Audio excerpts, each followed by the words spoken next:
변호사를 선임할 때 판사 출신 또는 검사 출신 변호사, 손해사정사를 선임할 때 보험사 출신 손해사정사, 손해사정사무소 가온.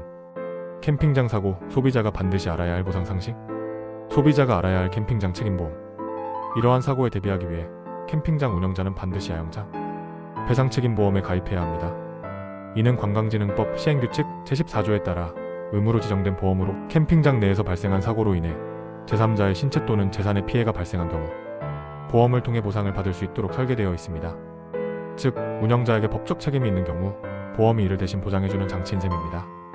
보상의 범위와 한도는 해당 보험에서 보장하는 한도는 사고 유형과 손해 정도에 따라 다르게 적용됩니다.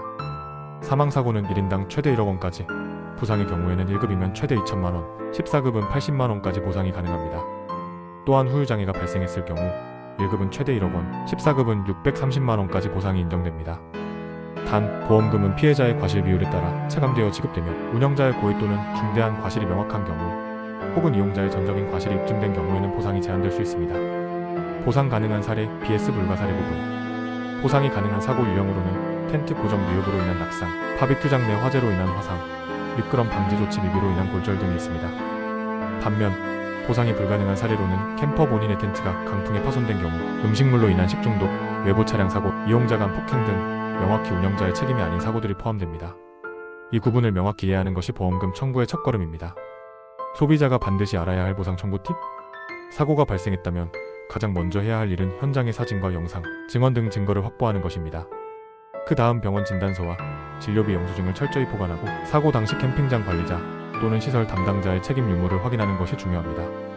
이후 손해사정사와 상담을 통해 해당 사고가 보험 적용 대상인지 보상의 범위는 어디까지인지 구체적으로 검토받는 것이 바람직합니다. 결론. 예상치 못한 사고는 누구에게나 일어날 수 있습니다. 따라서 캠핑을 즐기는 소비자라면 사고 발생 시 당황하지 않고 차분하게 대응할 수 있도록 기본적인 보험 상식을 익혀두는 것이 중요합니다. 특히 골절이나 후유장애처럼 장기적 피해가 남을 수 있는 사고는 향후 소득 손실까지 보상받을 수 있는 만큼 손해사정사의 조언을 받는 것이 권장됩니다.